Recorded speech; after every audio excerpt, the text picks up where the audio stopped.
ഗിരി, ഇത് ഇന്ദ്രജിത്ത്, നമ്മുടെ പാർവതി വിവാഹം കഴിക്കാൻ പോകുന്ന പയ്യൻ. മോനെ വാ, ഈ മോതിരം മേടിച്ചോ. മോൻ വേണം ഇന്ദ്രജിത്തിന്റെയും പാർവതിയുടെയും കയ്യിൽ വെച്ചുകൊടുക്കാൻ. വാ.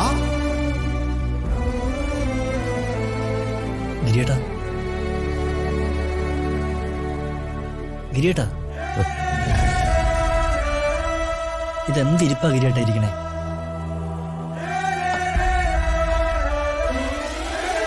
കഴിഞ്ഞത് കഴിഞ്ഞു. ഗിരിയേട്ടത് മറക്കാൻ നോക്ക്. അല്ലാതെ അതും ചിന്തിച്ച് സങ്കടപ്പെട്ടിരുന്നിട്ട് വല്ല കാര്യമുണ്ടോ? നോക്ക്, നമുക്കൊക്കെ ആഗ്രഹിക്കാനല്ലേ സാധിക്കൂ. ഇതൊക്കെ നടത്തി തരേണ്ടതേ ദൈവമാണ്. ആ പുള്ളിക്കാരനെ നിങ്ങളെ തമ്മിൽ കൂട്ടി യോജിപ്പിക്കാൻ ഒരു താല്പര്യമില്ലെന്നാ എനിക്ക് തോന്നണേ. ഗിരിയേട്ടത് വിട്ടേക്ക്. പിന്നെ നാണക്കേട് അത് കുറച്ചു ദിവസം കഴിയുമ്പോൾ അങ്ങ് പോകും. ഇതൊക്കെ ആരും ഓർക്കാൻ പോണ ഗിരിയേട്ടാ? ഗിരിയേട്ട ഒന്ന് ഉഷാറാവാൻ നോക്ക്, അല്ലെങ്കിലേ ഈ കടയ്ക്കൊരു ഐശ്വര്യം ഉണ്ടാവൂല.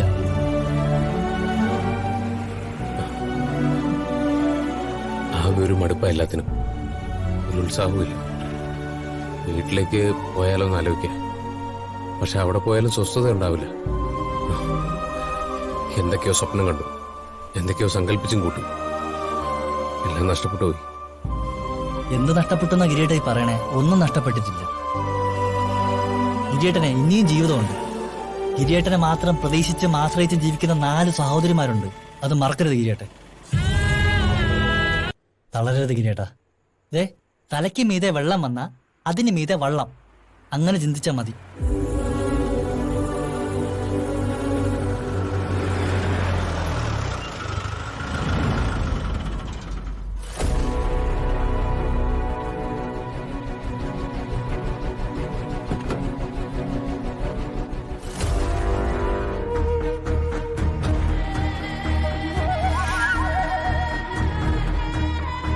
അമ്മേ, എനിക്കൊന്ന് പുറത്തു പോകണം. ഞാൻ പോയിട്ട് വരാം.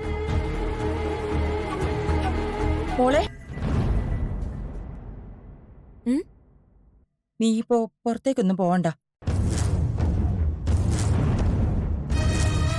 നിനക്കെന്തെങ്കിലും ആവശ്യമുണ്ടെങ്കിൽ അച്ഛനോട് പറഞ്ഞാ മതി. അച്ഛനത് സാധിച്ചു തരും. ഇത് വലിയ കഷ്ടമായല്ലോ. നീ പറയുന്നു ഒന്ന് കേൾക്കും മോളെ. എന്താ നിങ്ങളൊക്കെ ഭാവം? നിങ്ങൾ എല്ലാവരും ചേർന്ന് എന്നെ ഈ വീട്ടിൽ പൂട്ടിയിടാൻ പോവാണോ? കല്യാണം നിശ്ചയിച്ച പെണ്ണാ നീ. നീ ഇനി തനിച്ച് പുറത്തു പോകുന്നത് ശരിയാവില്ല. എന്താ ശരിയാവാത്തെ? കല്യാണം നിശ്ചയിച്ചെന്ന് കരുതി എനിക്ക് അവിടെ പോവാൻ പാടില്ലേ?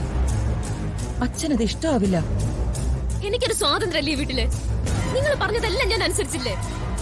എന്റെ ആഗ്രഹങ്ങളും താല്പര്യങ്ങളും എല്ലാം ഈ വീട്ടിലുള്ളവർക്ക് വേണ്ടി ഞാൻ കുഴിച്ചു മൂടിയില്ലേ? നിങ്ങൾ തീരുമാനിച്ച വിവാഹത്തിന് ഞാൻ തല കുനിച്ചു തന്നില്ലേ? ഇനി എന്താ നിങ്ങൾക്ക് വേണ്ടത്? എന്താ ഇവിടെ ഒരു ബഹളം?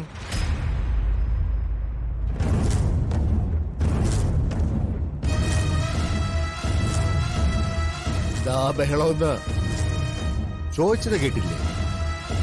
പാറുവിന് ഒന്ന് പുറത്തു പോണോന്ന്. ഞാൻ വേണ്ടാന്ന് പറഞ്ഞു. നിനക്ക് പുറത്തു പോണോ മോളെ? പോണം. അപ്പോഴേക്കോ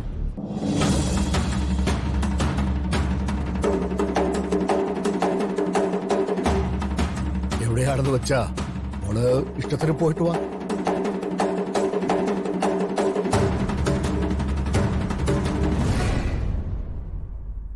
അമ്മയെ നോക്കണ്ട മോളെ, ഞാനല്ലേ പറയുന്നേ. മോള് പോയിട്ട് മോളുടെ ആവശ്യങ്ങളെല്ലാം കഴിഞ്ഞ് സമാധാനമായിട്ട് വന്നാ മതി. ചെല്ലേ.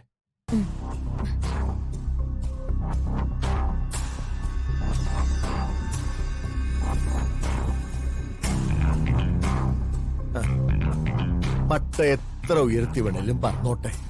പക്ഷേ ചരട് എന്റെ കയ്യിലല്ലേ ഭാഗ്യം.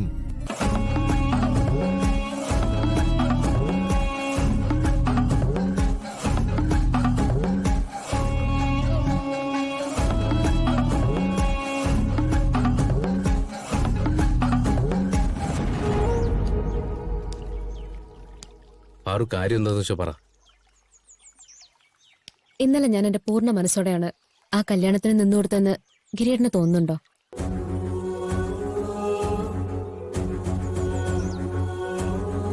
അല്ല, എനിക്ക് സമ്മതമായിരുന്നില്ല അങ്ങനൊരു നിശ്ചയം.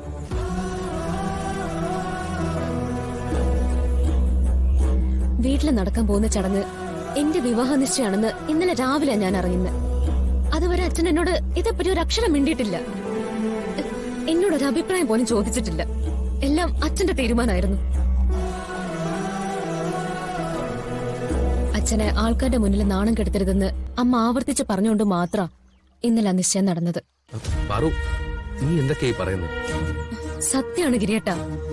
കരിഞ്ഞിലിക്കാവിൽ അമ്മയാണ് സത്യം.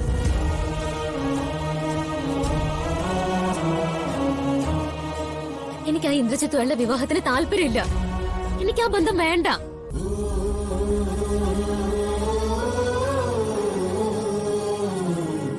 എനിക്കിഷ്ടമില്ലാത്ത കല്യാണം നടക്കാൻ പാടില്ല. ഗിരിയേട്ടൻ എന്നെ സഹായിക്കണം. എങ്ങനെങ്കിലും ഇതൊന്ന് മുടക്കി തരണം.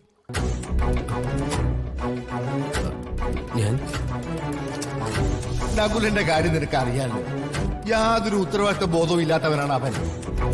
അതുകൊണ്ട് പാറുന്റെ കല്യാണത്തിന്റെ ചുമതലയൊന്നും അവനെ വിശ്വസിച്ചേൽപ്പിക്കാൻ പറ്റില്ല. അതുകൊണ്ട് ആ ചുമതലയൊക്കെ എന്നെ ഏൽപ്പിക്കാനാണ് ഞാൻ ഉദ്ദേശിക്കുന്നത്.